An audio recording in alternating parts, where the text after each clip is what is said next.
Chag Sameach, un joyeux Sukkot à tous. On rentre ce soir dans le 3e jour de la fête de Sukkot. Comme vous le savez, à l'époque, lorsqu'il y avait le Beth Amikdash, le temple, pendant la fête de Sukkot, il y avait une grande joie qui se passait dans le temple. Les soirs de Sukkot, on dansait pendant toute la nuit. Et de nos jours aussi, il faut se réjouir et danser pendant les nuits de la fête de Sukkot. En plus, on a les Ushpizim, les invités qui viennent les soirs de Sukkot, qui nous rajoutent encore de la joie. On sait donc qu'il y a les 7 Ushpizim, Avraham, Yitzhak, Yaakov, Moshe, Aaron, Yosef et David. Et on a aussi les Ushpizim chassidiques, les invités chassidiques que le rabbi précédent a dévoilés. Donc ils sont le Baal Shem Tov, le Maggid de Mezrich, l'Admour Azaken, fondateur de la Chassidut Chabad, Rabbi Shneur Zalman. On a le 2e rabbi de Chabad, Rabbi Dovber, le Admour Emtsaï. Le 3e rabbi de Chabad, le Tzemach Tzedek, Rabbi Menachem Mendel, puis le rabbi Maharash, Rabbi Shmuel, et le père du rabbi précédent, le rabbi Rachab, Rabbi Shalom Dovber. Et donc, on a, tous les soirs, on a ces invités-là qui viennent, seulement qu'il y a toujours un qui est en tête, qui est le chef de tout le monde, et ce soir, le 3e soir, c'est Yaakov Avinu et le Admour Azaken. Quand on dit qu'il y a 7 invités que le Zohar nous dit, donc Avraham, Yitzhak, Yaakov, etc., et les 7 invités que le rabbi précédent nous dit, ce ne sont pas 2 choses différentes, mais c'est le même sujet. On va donner un exemple, comme par exemple, dans le corps, il y a l'âme et il y a le corps. C'est 2 choses, mais les 2, ils sont tout à fait unis. La même chose aussi, il y a ce que le Zohar nous dit, ce que le rabbi précédent, la Chassidut, nous dévoile, et les 2 sont tout à fait compatibles. Quel est le rapport entre Yaakov et le Admour Azaken, entre les 2?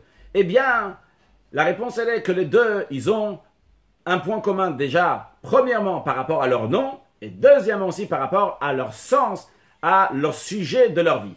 Tout d'abord par rapport à leur nom. Si vous avez remarqué, Avraham, il avait seulement un prénom. Yitzhak, il avait seulement un prénom. Mais Yaakov, il avait 2 prénoms. Il avait aussi bien Yaakov et aussi bien Israël. Donc c'est 2 prénoms. De même, l'Admour Azaken, Rabbi Shneur Zalman, un prénom et un 2e prénom, contrairement à ceux qui étaient avant lui, le Baal Shem Tov qui avait seulement un prénom, Rabbi Israël, et le Maggid de Mezrich qui s'appelait Dovber.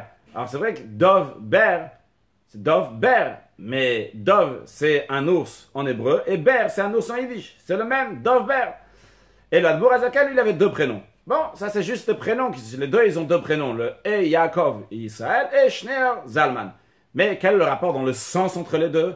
Eh bien, les 2, leur sujet c'est quoi? C'est leur sujet de Torah. Que ça soit Yaakov. Yaakov, il a écrit déjà, quand il était petit, quand il a commencé à grandir, il a écrit que Yaakov était Yoshev Ohalim, il était assis dans les tentes. De quelle tente s'agit-il? Où il était assis dans les tentes de quoi? Le commentaire de Rashi nous dit, il était assis dans les tentes de Shem et dans les tentes de Ever.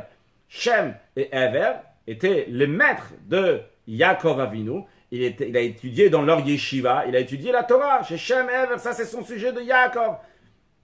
C'est l'étude de la Torah.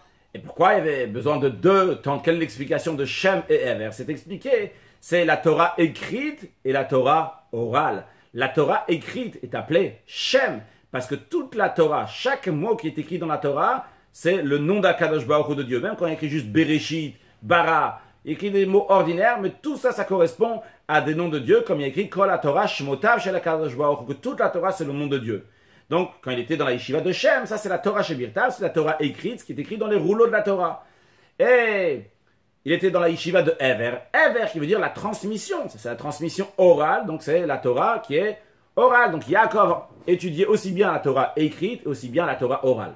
De même, encore une raison pourquoi il a écrit Yoshev Ohalim, qu'il était assis dans les tentes, pas seulement dans la tente de Torah, dans les tentes, parce qu'il y a la partie dévoilée de la Torah, la partie cachée de la Torah.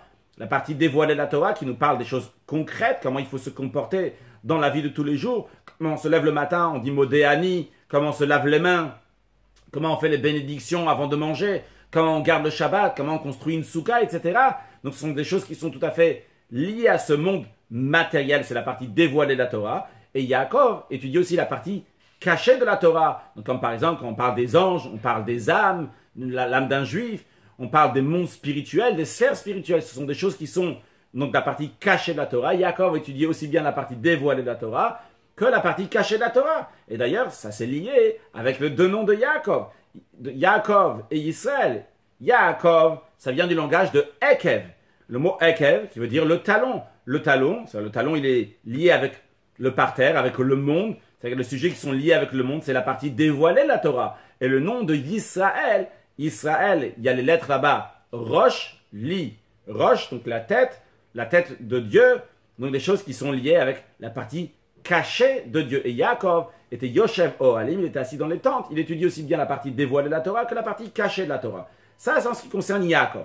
Il en est de même en ce qui concerne le Admour Azaken, le fondateur de la Chassidut Chabad, Rabbi Shneor Zalman. Rabbi Shneor Zalman était l'élève du Maggid de Mezrich. Le Maggid de Mezrich avait plein d'élèves. Parmi tous ces élèves, qui est-ce qu'il a choisi pour écrire le Shulchan Aruch, pour écrire le code de la loi? Il a choisi Rabbi Shneor Zalman. Parce que son sujet, c'était l'étude de la Torah. Et pas juste l'étude de la Torah, mais l'étude de la Torah qui amène à la halacha, à l'action, à savoir comment se comporter. Et en plus de ça, il n'a pas juste écrit un Shulchan Aruch, un code de la loi dans lequel il a écrit les lois seulement, mais il a écrit aussi les lois avec les raisons des lois aussi, la compréhension pourquoi la loi elle est comme ça. Et ça, c'est le comportement du Rabbi Shneor Zalman dans ce qui concerne la partie dévoilée de la Torah, dans le code de la loi juive, écrire les lois avec les raisons. Mais il a aussi sa particularité, sa qualité dans la partie cachée de la Torah, puisqu'il a dévoilé la partie profonde de la Torah. Il a écrit le Tanya qui est appelé la Torah écrite de la Chassidut Chabad. De là sort après tout la Torah orale de la Chassidut Chabad. Tout est basé sur ce qui est écrit dans le Tanya. Eh bien, il a écrit le Tanya. Le Tanya, c'est aussi un livre de halacha dans le sens profond, dans le sens comment il faut se comporter. Quand tu veux savoir comment il faut se comporter, comment il faut être joyeux, comment il faut servir Dieu, tu regardes dans le Tanya. Et comment il a écrit le Tanya? De manière de manière qu'on va comprendre comment servir Dieu, etc. Les choses profondes. Ce n'est pas juste des choses qui vont rester abstraites. Le Harizal a déjà dévoilé des choses profondes. Et à son époque déjà, il a dit que mitzvah le galot zotachorma, c'est un ordre de dévoiler la sagesse, la partie cachée de la Torah. Mais de manière compréhensible, ce qu'on appelle Ivparnesu, de se nourrir, que le cerveau puisse bien comprendre, ça c'est justement le Admour Azaken qui a dévoilé et développé ça. Et ça, on le retrouve aussi dans le nom du Admour Azaken. L'Admour Azaken s'appelle Shnei Or, de lumière. Le fait qu'il écrit Shnei Or, de lumière, ça veut dire aussi bien la lumière de la partie dévoilée de la Torah, et aussi bien la lumière de la partie cachée de la Torah. Encore une chose, l'Admour Azaken s'appelle Shnei Or Zalman. Shnei Or, donc c'est le premier prénom, et Zalman, c'est les mêmes mots que Lizman. Lizman, ça veut dire dans le temps. On peut apprendre des fois des choses, mais ça reste abstrait, ça reste dans un monde qui est là-haut, ça ne revient pas dans le temps, dans l'espace, dans ce monde-là concrètement. Et justement, la particularité du Admour Azaken, c'est quoi? C'est de prendre les choses les plus profondes, les amener dans le temps, comme Yaakov qui a le Ekev, amené dans le talon, dans les choses les plus concrètes. Alors concrètement parlant, ce soir, aujourd'hui, le 3e jour de la fête de Sukkot, il faut prendre des résolutions fermes pour ajouter dans l'étude de la Torah, aussi bien dans la partie dévoilée de la Torah, de la partie cachée de la Torah, et de manière que les deux vont s'unir. Shneor, ça devient un seul mot finalement. Shneor, les deux lumières, un seul mot. Et que tous ces sujets-là vont venir dans le concret, vont venir Zalman, ils vont venir Lizman, ils vont venir dans le temps, et le faire avec joie, parce que on est le 3e jour de la fête de Sukkot, dans la 3e fois qu'on va danser à Simchat Bet HaShoeva, à cette grande joie. Donc on fait de nos jours, tous les soirs de la fête de Sukkot, eh bien on se réjouit le 3e soir aussi, et c'est lié avec tous les juifs de prendre des résolutions avec joie, parce que le Talmud nous dit que le peuple juif est un peuple qui est partagé en 3, parce qu'il y a Cohen, Lévi et Israël, et la Torah aussi est partagée en 3, donc Torah, Nevim et Ktuvim, donc on est lié particulièrement avec la Torah, surtout lorsque c'est le 3e jour, et en plus on a une chazaka ça c'est une force, qu'on fait quelque chose 3 fois, donc à ce moment-là on a une force d'être joyeux maintenant, et de prendre des bonnes résolutions pour toute l'année, de rajouter dans l'étude de la Torah, et par cela on méritera très prochainement à Torah Chadasha Me'iti Tetze, on aura une nouvelle dimension de Torah qui va se dévoiler très prochainement avec la venue de Mashiach. Now, Chag Sameach, un joyeux Sukkot!